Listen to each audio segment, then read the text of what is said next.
نحمده ونصلي على رسوله الكريم. أعوذ بالله من الشيطان الرجيم. بسم الله الرحمن الرحيم.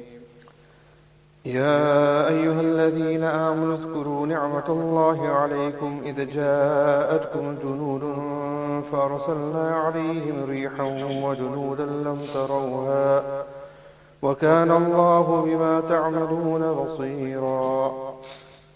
إذ جاءوكم من فوقكم ومن أسفل منكم وإذ زاغت الأبصار وبلغت القلوب الحناجر وتظنون بالله الظنونا هنالك ابتلي المؤمنون وزلزلوا زلزالا شديدا. Respectful honorable friends, the verses that have been recited are from Surah Ahzaab.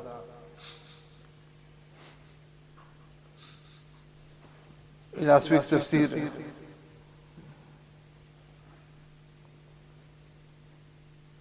in the verses that we had covered, Allah subhanahu wa ta'ala had mentioned with regard to some of the futile customs of the days of Jahiliyyah. In the verses recited now, Allah subhanahu wa ta'ala indicates towards the Ghazwa, the Battle of Ahzaab. And it is because of this the surah is also called Surah Ahzaab. Before we do the translation of these verses, as it is mentioned of various aspects of this battle in the following verses as well, it is important for us to actually understand the circumstances around the Ghazwa, the Battle of Ahzaab, in order to fully understand these verses. Ahzab itself is a plural of Hizb. Hizb means group. And this surah is called Surah Ahzaab, and this battle was called Ahzab because of the various groups of the non-Muslims who had gathered against the Muslims. And this battle is also known as the Battle of Khandaq, the trench, because of the trench that was dug. When Nabi Kareem sallallahu ta'ala sallam and the Sahaba migrated to Madinah al-Munawwara, only 1 year had passed, and in the second year of Hijrah, the Battle of Badr had taken place, which was a decisive victory for the Muslims. The following year, the Battle of Uhud took place in the third year of Hijrah. That was a battle which was not decisive on any side. And then in the year, fifth year of Hijrah, that's when the Battle of Ahzaab took place. There is a difference of opinion with regard to the actual year when it took place. The muhaddithin of that opinion that Ahzab took place in the fourth year of Hijrah, and the Imam of Siyar, the Imam of history, they of that opinion that it took place in the fifth year of Hijrah.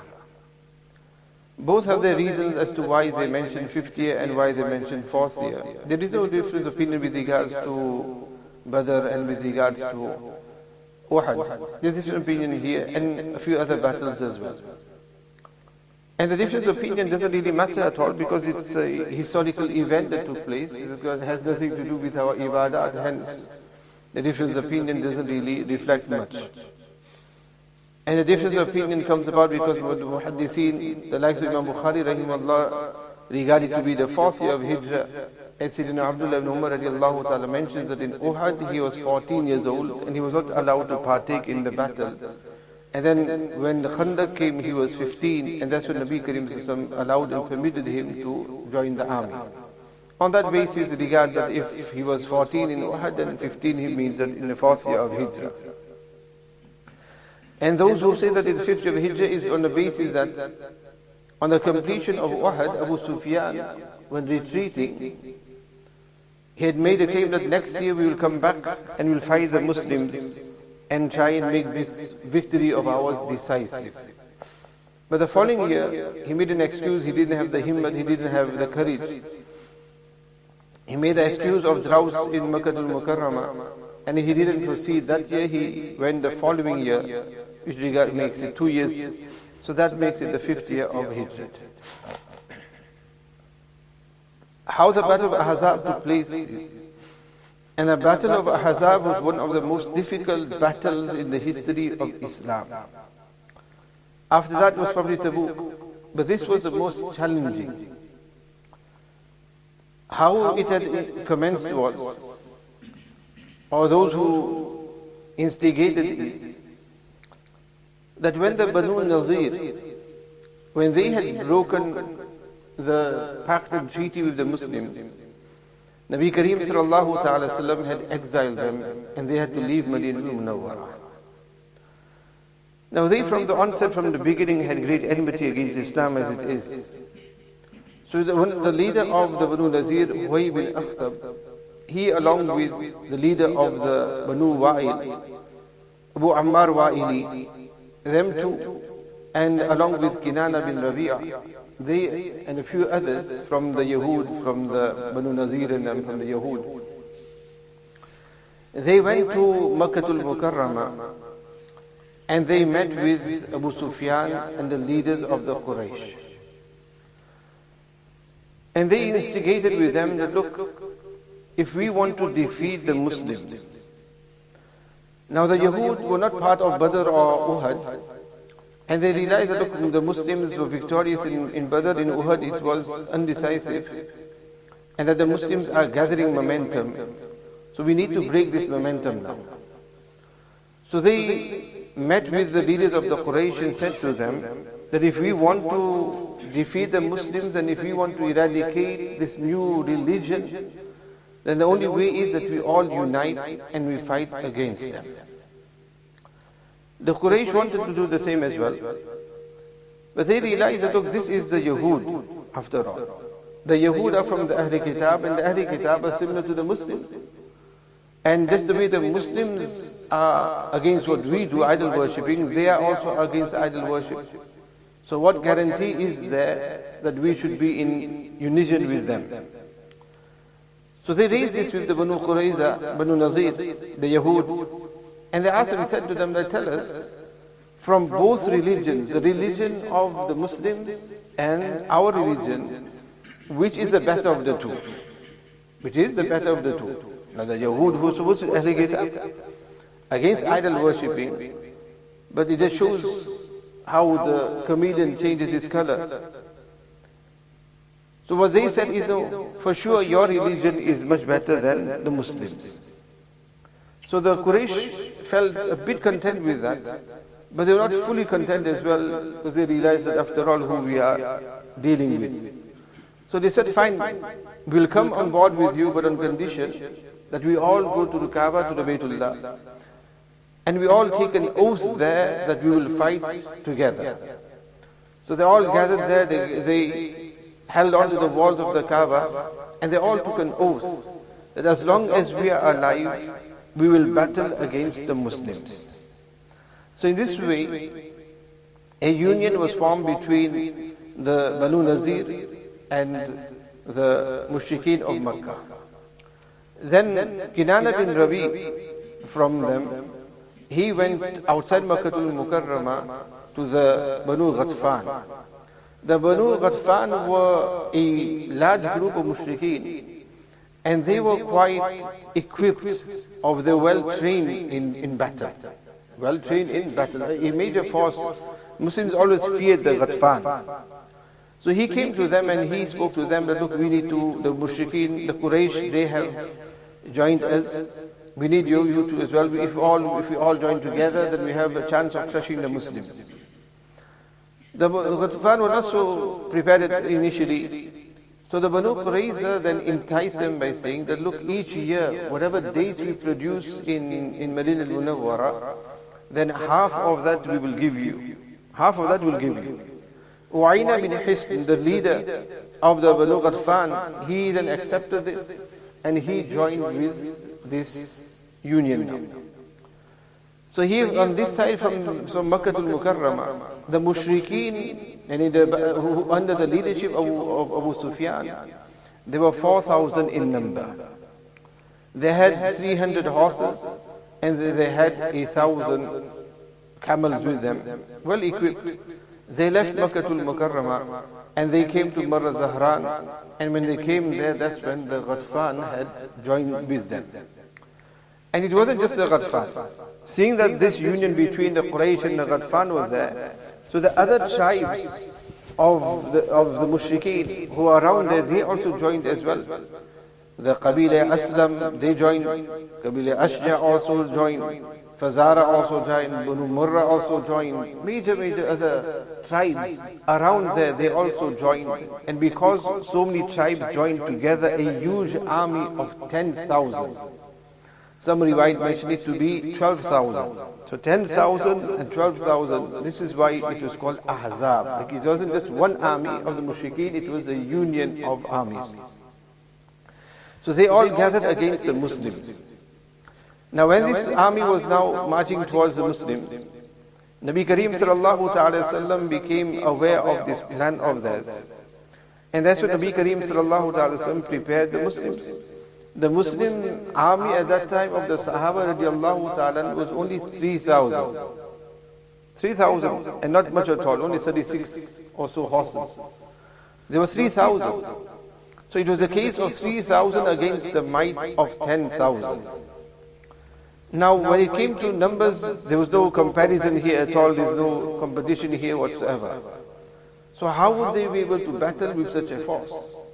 At that time, Nabi Kareem sallallahu ta'ala sallam was making mashwara with the Sahaba Kiram radiallahu ta'ala an. That's when Sayyidina Salman Farsi radiallahu ta'ala an, who had newly come into the fold of Islam, who wasn't from the Arabs. Since Salman Farsi radiallahu ta'ala an, he then suggested to Nabi Kareem sallallahu alayhi wa sallam that in Persia, there when there is battle, then a lot of times the tactic that they use is that they dig a trench. And he said that, look, if we're going to go to battle with them on the battlefield itself, 3,000 against 10,000 is going to be a difficult battle. The Sahaba Kiram radiallahu ta'ala had the experience of the Battle of Badr as well, where they were 313 compared to 1,000, but here the numbers are big. The Sahaba Kiram radiallahu ta'ala had tawakkul in Allah subhanahu wa ta'ala, but after all you have to use common sense as well. And you have to look at everything logically as well, theoretically as well. That is why Nabi Kareem sallallahu ta'ala sallam made mashwara of the Sahaba Kiram radiallahu ta'ala. And when this suggestion of the trench was given, Nabi Kareem sallallahu ta'ala sallam accepted this. And this was something which was not common. First time that the Arabs had witnessed something of this, they didn't know of this type of a tactic. So Nabi Kareem sallallahu ta'ala sallam then instructed the Sahaba. Nabi Kareem sallallahu ta'ala sallam himself drew a line around Madinah al-Munawwara on the outskirts of Madinah al-Munawwara, specifically towards northern Madinah al-Munawwara. That's where the army was going to proceed towards them, advance from. So Nabi Kareem sallallahu ta'ala sallam drew a line himself, which means the boundary of where the trench would be done, which was 3.5 miles. Even now if you go, and if you go with the right people for ziyarah, they will outline and they will show you where the trench was actually. So it was 3.5 miles. That is how the length of it. With regards to its width and its depth, they didn't specifically mention, but some historians mention that it was 5 meters wide and it was 5 meters deep. They had no JCBs. They had no highway and make it happen lot. Who can help it dig up the stuff?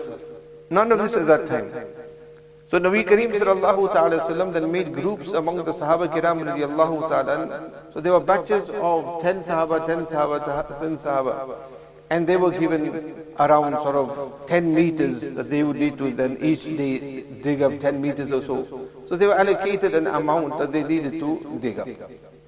In this way they began digging the trench. And it wasn't a case of Nabi Kareem sallallahu ta'ala sallam just giving them the command to do it, and Nabi sallallahu sallam would just come there and hands behind his back to say, okay, it's okay, okay, you're doing a good job, you're doing a good job. No. Nabi Kareem sallallahu ta'ala sallam himself went into the trench, and Nabi Kareem sallallahu sallam himself helped and assisted in the digging of the trench. Now whilst in this process of digging of the trench, and whilst the army was advancing towards the Muslims, now they were outside Madinah al-Munawwara. The purpose of the trench was to keep them outside Madinah al-Munawwara. Meanwhile, within Madinah al-Munawwara was the Banu Qurayza. And the Banu Qurayza was still under the peace treaty with the Muslims. So they were still there in Madinah al-Munawwara. The Banu Nazir, they had been exiled. So the Banu Nazir, Huyay bin Akhtab, he came to the Banu Qurayza. And when he came towards the Banu Qurayza, the leader of the Banu Qurayza at that time, Ka'b bin Asad, what he did is that he closed the gates of the fort, meaning that he did not want to entertain Huyay bin Akhtab. Huyay bin Akhtab then kept on calling for him, and because he understood that he's here for us to join the alliance as well. The Banu Qurayza kept on telling him that, look, we are under a peace treaty with Muhammad sallallahu alaihi wasallam, and up till now we have not found anything or any reason to break that treaty, and neither have we seen any treason from the Muslim side as well, so we do not want to go against it. However, Huyay bin Akhtab, he continued enticing them and said, look, we are all Yahud, we are family, we are this and we that, and fula, and all these things and that. That eventually the Banu Qurayza also gave up, and they joined forces with this alliance. So now the alliance increased. Whilst the trench was being dug up in this way, Nabi Kareem sallallahu ta'ala sallam got news that the Banu Qurayza have also joined force with this alliance. This angered Nabi Kareem sallallahu ta'ala sallam, because this was a peace treaty after all. And this is adding more men against the Muslims. And not only that, but the Banu Qurayza were within Madinah al-Munawwara. So that is a threat within Madinah al-Munawwara itself. Nabi Kareem sallallahu ta'ala sallam, in order to verify the news, he sent Sayyidina Sa'd bin Mu'az radiallahu ta'ala and Sayyidina Sa'd bin Ubadah radiallahu ta'ala, the leaders of the Aus and Khazraj tribe.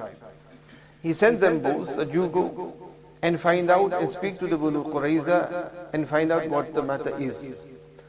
And then Nabi sallallahu alaihi wasallam even said to them that, look, if you find that this news is false news, this is a rumor, then when you come openly, mention it in front of everybody that no, the Banu Qurayza have not joined forces with the alliance. So it will give comfort to those who are there. However, if it is in the contrary, that yes, they have joined alliance, then when you come to me, do not openly mention it in front of the Sahaba, mention it ambiguously, by ishara also ambiguously, so I understand, because otherwise it is going to be another cause of concern for the Sahaba Kiram radiallahu ta'ala an, after this mighty army against them. So when they went, they found that this was the case. Banu Qurayza had joined forces and they were preparing for battle as well. They had an altercation with them. They came and they indicated to Nabi Kareem sallallahu alaihi wasallam that this is what the matter and the case is. Meanwhile, whilst this Ahzaab and the preparation of this battle and digging up the trench, it was winter time. And it was very cold in Madinah al-Munawwara. Even now, when it is winter time, when we go to Madinah al-Munawwara in the morning Fajr time and in the evenings, you do feel the cold. So it was winter time, it was very cold. And because of the nature of the trench, any goods from outside Madinah al-Munawwara for that time had also been blocked off. There was already poverty within Madinah al-Munawwara, droughts in Madinah al-Munawwara. So there wasn't enough provisions for the Sahaba Kiram radiallahu ta'ala and it was very cold as well. And they didn't have any, at that time, they didn't have any slaves who could do the digging for them. So they had to physically dig it themselves. Just imagine such a huge. So according to the historians, this trench was dug up in 6 days. It was dug up in 6 days. Ibn Hajar Asqalani rahmatullahi has mentioned some other opinions as well with regards to 14 days, 15 days, 20 days and 24 days and 1 month. But the opinion of the historians is that it was dug in 6 days. So continue, just imagine how much effort, and that too in the state wherein they didn't have all their supplements, and then they have the energy drinks and all the food supplies in that to give them the power and the health. Without any of this, they were digging up the trench in this hardship and difficult manner. There were various tests that were put forward as well, and miracles of Nabi Kareem sallallahu ta'ala sallam. One such is that when Nabi Kareem sallallahu alayhi wasallam made these groups of Sahaba radiallahu ta'ala, and because since Salman Farsi radiallahu ta'ala has suggested this and he had experience of it, each of those groups wanted that Sayyidina Salman be part of their group. So they can have sort of expert hands, so their part is then quicker. And on this point as well, when the Sahaba had completed what amount was allocated to them, they didn't give up after that. They find now we can rest, and they continued helping the others because everybody is going to be working at different pace. So during that time, they all wanted that he should be with us. So the group that Sayyidina Salman was in, whilst they were digging the trench, they came to an obstacle. There was a huge boulder that was there in the way. And no matter how much they tried, they could not remove that, they could just not break that at all. They didn't have diggers and any of these things, they just couldn't break it. This was also from Allah subhanahu wa ta'ala to show that no matter how much expertise in Salman Farsi radiallahu ta'ala had, this was something that he could not overcome at all. When that was the case, people were trying, the strong men were trying, nobody could. That's when news came to Nabi Kareem sallallahu Nabi sallallahu was told with regard this, so Nabi sallallahu himself then went into the trench there. Nabi Kareem sallallahu ta'ala took a hammer, spade, whatever, and Nabi Kareem sallallahu ta'ala hit it once. When it hit it once, a third broke. When it hit it another time, another third. In this way, it was broken in 3 pieces. Nabi Kareem sallallahu ta'ala shows the might and power of Nabi sallallahu alayhi wa sallam, and the mu'ajizah of Nabi Kareem sallallahu alayhi wa sallam, and nobody could do it. When Nabi sallallahu alayhi wa sallam came out from there, Sayyidina Huzaifa radiallahu ta'ala mentions that we mentioned Nabi Kareem sallallahu alayhi wa sallam that, O Nabi Allah, when you broke it, there was a light that shone from it. There was a light that shone from each time that you hit it.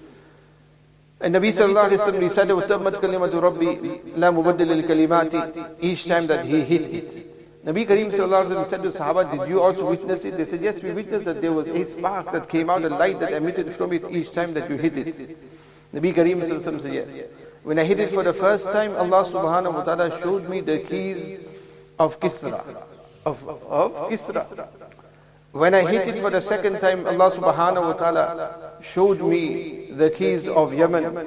And when I hit it for the third time, Allah subhanahu wa ta'ala showed me the palaces of the Roman Empire. Which means that Allah subhanahu Jibreel came to me and said, these are all those empires that the Muslims will conquer. When Nabi Kareem mentioned this, there was a munafiqeen. After all, the munafiqeen were always there as well. And they played their part as well in trying to stir up the Muslims.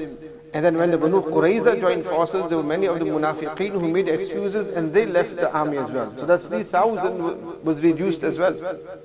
So from the munafiqeen, there were those who made a jest out of this. That look, Nabi sallallahu alayhi wa sallam, he is talking big things, talks here. Here you've got you can't even go and relieve yourself. You've got no food at all. And you're stuck here in the trench and you're talking about conquering all these places.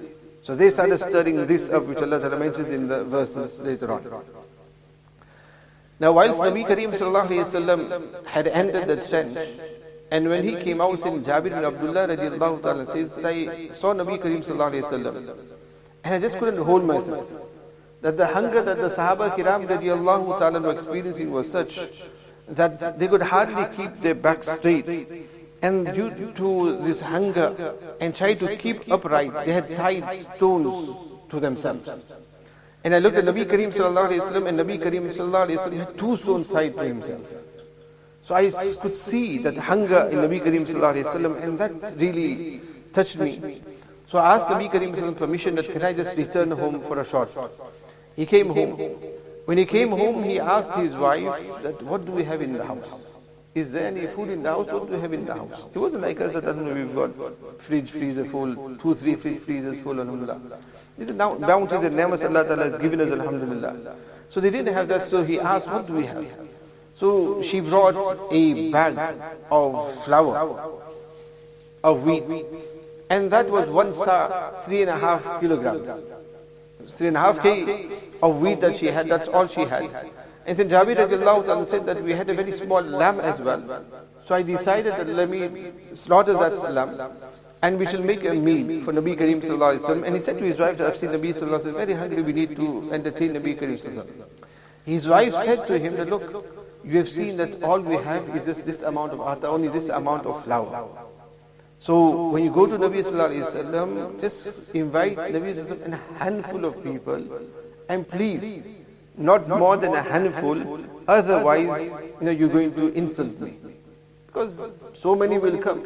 If I've only cooked for 5 people and you're going to bring 10 people with you, then that's going to be difficult for me. So bear that image. She specifically said this to him. Look, just Nabi sallallahu alaihi wasallam and a couple more, that's all. This is all that we have in the home. So Sayyid Jabir radiallahu ta'ala returns and he comes to Nabi sallallahu alaihi wasallam and he says quietly to Nabi sallallahu alaihi wasallam, "Oh Nabi Allah, I've prepared a meal for you. If you and just a handful of Sahaba can come with. Only you and a handful." Nabi Kareem sallallahu ta'ala wasallam said to Sayyid Jabir, what have you prepared? He said, this lamb that I've slaughtered, and we just have a little bit of flour that is there. When Sayyid Jabir radiallahu ta'ala said this, Nabi Kareem sallallahu alaihi wasallam did what? Nabi Kareem sallallahu alaihi wasallam made ihlan. And Nabi Kareem sallallahu alaihi wasallam has said what? That Jabir sana'u suran. Suran means a meal, and it is Farsi. Because here the change was from the Persians, Nabi sallallahu alaihi wasallam actually used the word in Farsi. Hayyan lakum, which means what? Sab chalo. Everybody come. So Nabi sallallahu alaihi wasallam said, everybody come. Said Jabir is sweating there now. Now I'm heading when I've got to get home. And Nabi sallallahu alaihi wasallam said to him, when you go home, tell the family that do not, until I do not come, leave the pot on the stove and do not, and just prepare the atta, but do not start making the roti as yet. Just leave it as it is and keep the stew on the stove. Do not complete it. And Jabir radiallahu anhu, he hastens home quickly to give them warning that look, it's not just a few, it is a handful, a lot who are coming. So he came home and he said, when I came and when I said that to my wife, then she, and he says that, she said this and she said that and she said that, she cursed me. Did you not remember what I said to you in that? And then he said, I said to her, look, I told Nabi sallallahu alaihi wasallam.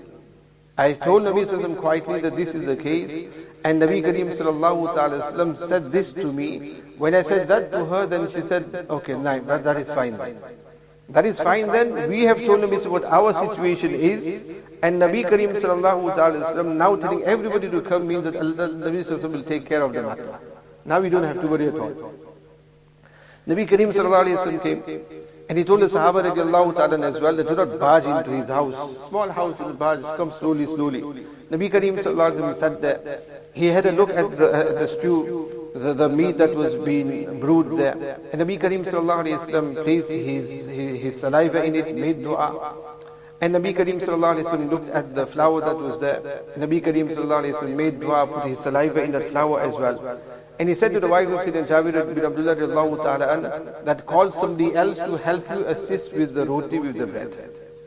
Nabi Kareem sallallahu ta'ala then himself would take a piece of bread, take out some meat, put it on there and hand it over to the Sahaba. Each time he would keep the lid closed, and then he would take out and he would give, he would take out and he would give, he would take out and he would give. To that extent that all those who were there ate to their fill.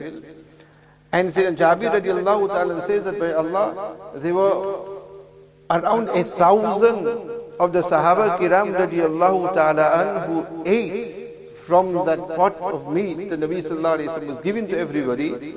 And not only that, after everybody had eaten and that, to not just a few morsels, but till they're full. They're all full. Nabi sallallahu alayhi wa sallam said to Sayyidina Jabir radiallahu ta'ala and his wife, you eat as well and give to the neighbors of Madinah al-Munawwara, because there was poverty in Madinah al-Munawwara itself. This was the mu'jiza of Nabi Kareem sallallahu alayhi wa sallam. 1,000 people had eaten from the small lamb itself. So these are some of the mu'jiza that took place in Ahzaab, in this battle. This way they had something to eat now. Now when it came to the actual moment of the battle itself, the trench that had been dug up, when the Ahzaab, when the armies approached Madinah al-Munawwara, and when they saw the trench, they became a bit stunned there. They couldn't understand that, look, this is something totally different. We have not experienced anything like this at all. So what they did is they camped outside across the trench. Nabi Kareem sallallahu alaihi wasallam and the Sahaba, they made their saf towards the northern side of Madinah Munawwara with the Mount Sila behind them. So they had their army there. Now because of the trench, the armies across, they could not enter and attack them at all, and obviously the Muslims couldn't get to them as well. So majority of the battle was a matter of trying for them to try to understand how to get into Madinah Munawwara, and the rest of the battle was more with archery, arrows thrown on both sides. And this is how it continued. This siege of Madinah Munawwara remained and lasted for 20 days. 20 days. And again, no food coming in and out. No food coming in and out. The armies, they had their provision that they had brought with them, but they were not anticipating 20 days as well. So they were not prepared for that. So again, the Sahaba radiallahu ta'ala were in this hardship and difficulty. The siege lasted for 20 days. Then Salma radiallahu ta'ala mentions that the siege was such that Nabi Kareem sallallahu ta'ala sallam at night as well, Nabi would come, put his head down, and he would hear something and he would get up and go out again. Again he would come and put his head down. Before he puts his head down, he hears something, he would be out again. This is how Nabi sallallahu alaihi wasallam spent most of the time. And she said that this was the most testing and most difficult battle that Nabi Kareem sallallahu ta'ala sallam had been in. To that extent that during this 20-day siege, on one of the days, the battle was such from across the trench, the firing of the arrows in that 4 salah actually became qaza as well. Fajr, Zuhr, Asr, Maghrib. And all 4 were performed together during the time of Isha. That's how difficult it was and how occupied they had become. Many lessons Allah Ta'ala wanted to teach the Sahaba Kiram radiallahu ta'ala. That after Maghrib time close to Isha, Sayyidina Umar radiallahu ta'ala, whichever section he was in, he came and he was cursing the mushrikeen. Cursing them that because of them I have not been able to read my salah on time. Maybe some said, you're not the only one, neither have we been able to read our salah on time. So during Isha time they made qaza of all the salah collectively. That is how difficult and hard, and that is how it continued. 20 days continued. Nothing happened. The siege is not breaking at all. They are not giving up and the Muslims are not allowing them. This continued. And until on one occasion then, the mushrikeen, what they kept on doing was trying to go all around the trench, see how can we get across, how can we get across. Then eventually only on one occasion, some of their good horsemen, they were able to break it and they were able to come onto the Muslim side. From there was Amr bin Abd Wud. He was a well-known soldier from them, very well known with his commandership in that. He and Ikramah bin Abi Jahal, as well as Dhimar, and 1-2 others, they managed to find a narrower spot and they managed to come into the Muslim area. As soon as they came, Sayyidina Ali radiallahu ta'ala, he came and he sorted them out and he finished them off. And that's when there was the nara of Allahu Akbar, which increased the enthusiasm in the Muslims. Nabi sallallahu alaihi wasallam was on one section, and Nafi bin Abdullah saw Nabi Kareem sallallahu alaihi wasallam, and he took his chance to attack Nabi sallallahu alaihi wasallam. But when he went tried his horse and his animal went straight into the trench, and he died there. He broke his neck and died there. So this was the only time that they actually breached the trench, but Allah subhanahu wa ta'ala took care of that. Now 20 days had passed. Nabi Kareem sallallahu ta'ala wasallam had noticed that look, the Sahaba Kiram radiallahu ta'ala suffering here. No food coming in and out. 20 days, very cold as well. He saw their condition and Nabi sallallahu felt pity for them. That's what Nabi sallallahu thought, look, the only way is now. We need to have some treaty with the Quraysh. Somehow we need to end this. Nabi Kareem sallallahu ta'ala wasallam sent a delegation to Uwaina bin Hisn from the Banu Ghatfan, enticing them and saying to them, look, if you leave the fold, the battle, then we will promise you 1/3 of dates from Madinah al-Munawwara. They agreed to this because they could see that nothing is happening here. So we're not getting far anyway, but if we were to retreat with this offer, then why not? So they were in that negotiation and they were willing to accept this as well. Wherein Nabi sallallahu alayhi wa sallam that made mashwara with the Sahaba radiallahu ta'ala, and that's when, in making mashwara, Sayyidina Sa'd bin Zayd radiallahu ta'ala from the Ansar, when his opinion was asked, he said to Nabi Kareem sallallahu alaihi wasallam, "O Nabi of Allah, if this is from Allah subhanahu wa ta'ala, then we accept it the way it is. If it is just an opinion that you have from your side, then our mashwara is and our advice is that up till now, we never allowed the Quraysh or anybody at all to even look towards our dates. That the only time we would give them our dates were if we were to gift it to them, if they were our guests, or if we were to sell it to them. So we would not be happy to have to deal with them in such a manner that we are the ones who would have to give them our dates." And it wasn't wahi from Allah subhanahu wa ta'ala either. So Nabi Kareem sallallahu alaihi wasallam said, if that is the case, then fine, forget that. And they said to Nabi sallallahu alaihi wasallam as well, the Nabi of Allah, we understand that you have only come to this decision as well because you feel pity upon us. So do not feel pity upon us. Do not. If it is because of pity for us, then do not. You don't need to go down that route. We would not. We prefer not to have this treaty with them. Nabi sallallahu alaihi wasallam cancelled it, and they remained firm. But now again, nothing is happening at all. Nothing was happening at all. Nabi sallallahu alaihi wasallam was making dua in Masjid al-Fatah as well. Nabi sallallahu alaihi wasallam, Monday, Tuesday, Wednesday, towards the end of these 20 days, making dua to Allah subhanahu wa ta'ala. Eventually Allah subhanahu wa ta'ala made it such that from the Banu Ghatfan, a Sahabi by the name of, a person by the name of Nu'aym bin Mas'ud, who had become a Muslim without telling anybody. He became a Muslim, and then he came to the Muslims, he came to Nabi sallallahu alaihi wasallam, he said, "Oh Nabi of Allah, I have become a Muslim.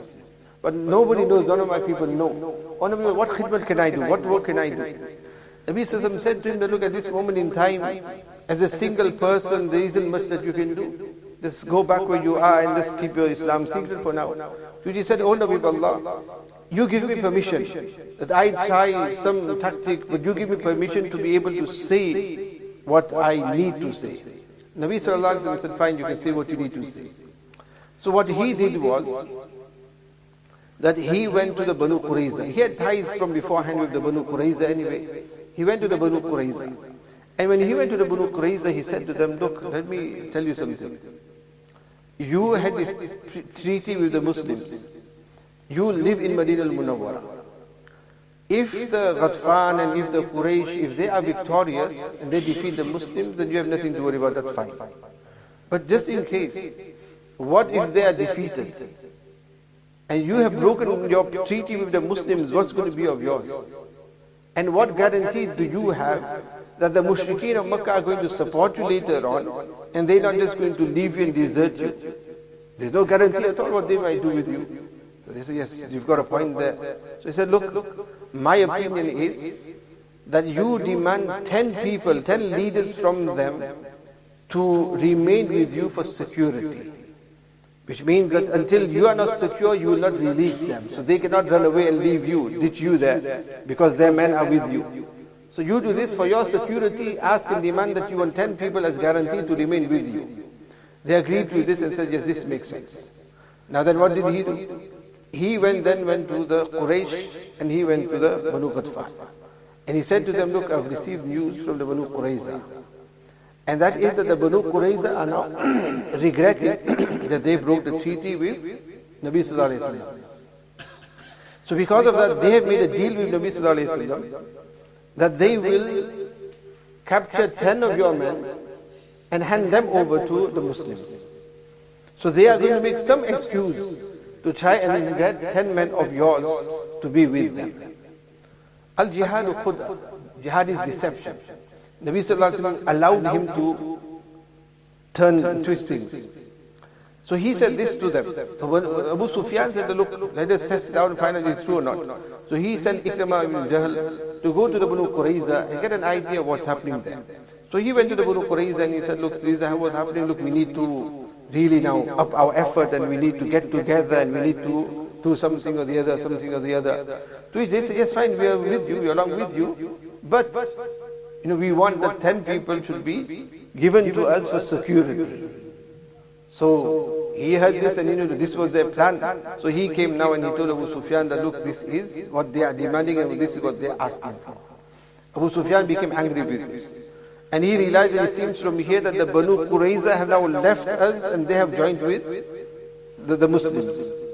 So already now this broke a bit of their morale here, that this collision that we had here is already waving and breaking.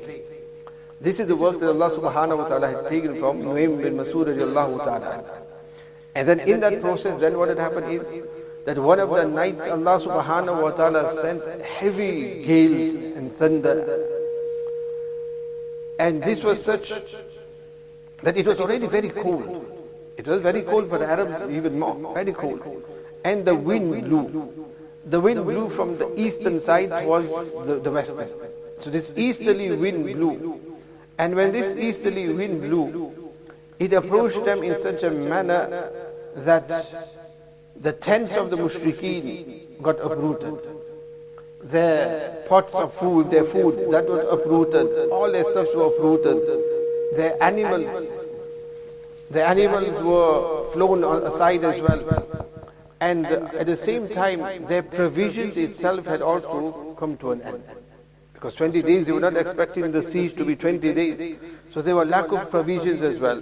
And what they had, everything had just been uprooted and thrown apart and everything was at disarray. That was what. And then Allah Ta'ala sent the angels, and the angels started putting doubt in the hearts of the mushrikeen. This happened. When this happened, Nabi Karim sallallahu alayhi wa sallam came to the Sahaba Kiram radiallahu ta'ala and said, who is there to go and do some intelligence? Go into the army, into the enemy army, and get some information. What's the morale like there? Nabi said, made tashkil. The Sahaba Kiram radiallahu ta'ala said that because they were tired and hungry, and because they were cold as well, they all sat close to one another, nobody stood up. Nobody gave their hands for tashkil. Nobody got up. Nabi sallallahu alayhi wa sallam went back, read 2 rakats, came back and he asked again, made tashkil again. Nobody got it. Nabi sallallahu alayhi wa sallam went back again, read 2 rakats, came back. Nobody. I mean, this was to show the state of the Sahaba Kiram radiallahu ta'ala, that they just didn't have it in them to do that. That's what Nabi Karim sallallahu alayhi wa sallam himself said to Sayyidina Huzaifa bin Yaman. Huzaifa, go and get intelligence. You're going to go and get intelligence from the army as to what's happening. And then Nabi sallallahu said, but make sure that you do not alert them of your presence. Go in such a manner that you don't cause any stir, that they should not know of your presence. Do not alert them to your presence at all. That's all you do. You're just going there to gather intelligence. And Nabi Karim sallallahu alayhi wa sallam passed his hand over the head and chest of Sayyidina Huzaifa bin Yaman radiallahu ta'ala. He says that I was freezing when I was in the tent. But when I came out of the tent, it was as if I was in a hammam. Meaning that it was nice and warm outside. That I felt no cold at all whatsoever. And I went towards the enemy's camp. And he said, I walked as if I was walking amongst the pigeons. Meaning so softly and so slowly that they do not know of my presence. And I got close to them. And when I got close to them, Abu Sufyan at that time had gathered some of the leaders of the Quraysh there to make mashra of them, to have a meeting with them. But it was the darkness of the night. There were no street lamps and lights available at that time. So Abu Sufyan, then what he did was, in order to know that they knew the spies would be there as well, that to know that everybody there is from the armies, he said to each person, ask the person next to him, who are you? So you know who is the person next to you, so there isn't any foreign spy or somebody in within you. And said, Huzaifa radiallahu ta'ala was exactly there. He could very easily get caught. So what he did is, he said, Allah Ta'ala put in my heart that he was the first one to ask the person next to him, that, who are you next to me? Instead of he been asked, who are you? He asked and that person replied who he was. In this way, Huzaifa bin Yaman radiallahu ta'ala saved him. There are many waqiyas, if you read the books of Hadith in Bukhari as well, as many waqiyas of this type of intelligence gathering that Nabi sallallahu alayhi wa sallam had undertaken, and the tactics that the Sahaba radiallahu ta'ala had used as well to get into the enemy ranks and that as well. So in this way, Huzaifa bin Yaman remained there. And that's what Abu Sufyan said to those who said, look, everything's uprooted. We're not getting anywhere in this battle. Everything's uprooted here, our tents and everything's uprooted here. Animals are dying, our people are without food. That's it, I've had enough, I'm packing back. I'm returning. So he did, and then there was a noise and everything in that. And that's when they decided that that's it, we've had enough, we're going to retreat from here, we're going to leave from here the way we are. Then Huzaifa bin Yaman radiallahu ta'ala got this information, and he says as well that Abu Sufyan was just there in front of me. I was ready, I even wanted to take my arrow out, because he was just there, the enemy of Islam. But I remember the words of Nabi sallallahu alayhi wa sallam, that just go there, gather the information and do not cause a stir there at all. So I left it and I returned to Nabi sallallahu alayhi wa sallam. I came and gave this news to Nabi Kareem sallallahu alayhi wa sallam, that this is what they decided. And then Nabi sallallahu alayhi wa sallam gathered me in his cloak and I fell off to sleep in the laps of Nabi Kareem sallallahu alayhi wa sallam. He said the following morning Nabi sallallahu alayhi wa sallam woke me up and Nabi sallallahu alayhi wa sallam said to me, wake up Noman. Noman tasweer of one who's sleeping too much here. Noman, oh heavy sleeper, wake up now. Allah subhanahu wa ta'ala has given us victory over the enemies. Allah ta'ala has given us victory over them, meaning they retreated, they left, and they could not break the strength and they could not break the Muslims. In this way Allah subhanahu wa ta'ala had granted victory to the Muslims. But the Muslims still remained there, as in every battle. Nabi sallallahu alayhi wa sallam would not leave the battlefield immediately. He would remain there for a few days to cement the victory. So Muslims remained there for a while. And some riwayat for up to a month as well, they did not totally remove their armor. One other incident in between is the waqi with regard to Sayyidina Sa'd bin Mu'az radiyallahu ta'ala anhu. Sayyidina Sa'd bin Mu'az radiyallahu ta'ala was the leader of the Khazraj. And Sa'd bin Mu'az radiyallahu ta'ala, he's from the Ashar Mubashshara as well. Sayyidina Aisha radiyallahu ta'ala mentions that they were in the tent of the Banu Haritha, where the women were. It was before hijab. And the mother of Sayyidina Sa'd bin Zayd radiyallahu ta'ala was also there. Sayyidina Zayd came to see her. When he came to see her, she said that I saw that he had an armor on him, but it was very small. It wasn't large enough. So his hands and his legs were actually exposed. And his mother is saying to him, leave me, go quickly get into the ranks of the army. He said, Aisha said, I even said that he needs a better armor in that, but they didn't have anything. What could they do? He went in, and when he was in the battle, he was struck in his arm.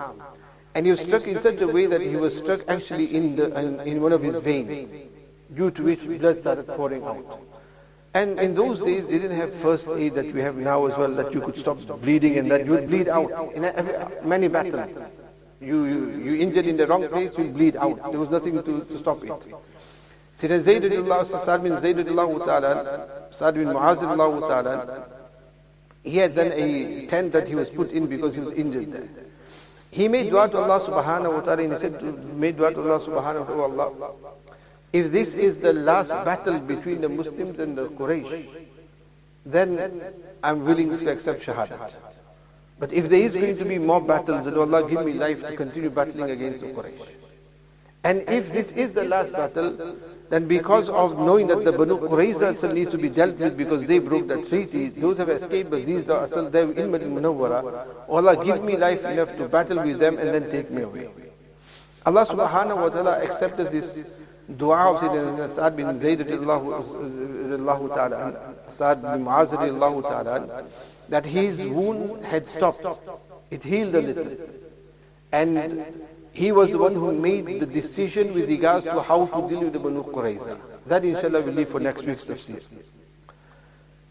He was the one who dealt with it, and after that was completed, then an animal passed by and hit him on that wound. The wound opened up again and that led to his shahadat. Why? Because this was the final battle. Final battle meaning in the offensive.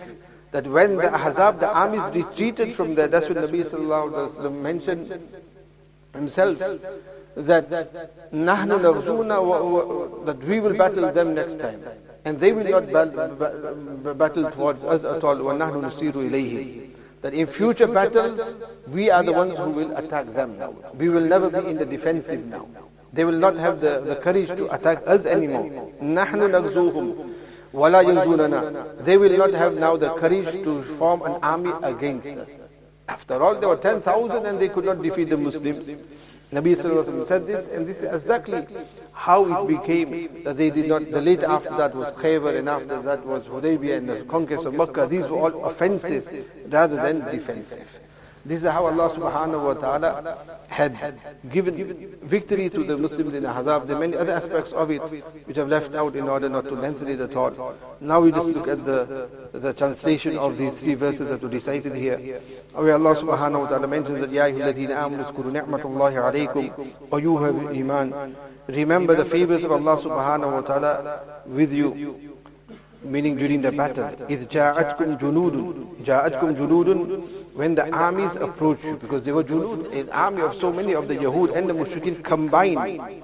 And what did we do? فَرَسَلْنَا عَلَيْهِمْ رِيحًا, and we approached you, against which we sent رِيحًا وَجُنُودًا لَمْ تَرَوْهَا, we sent a fierce wind, that was one. And junud, a troop, who lam tarawha, you could not see them.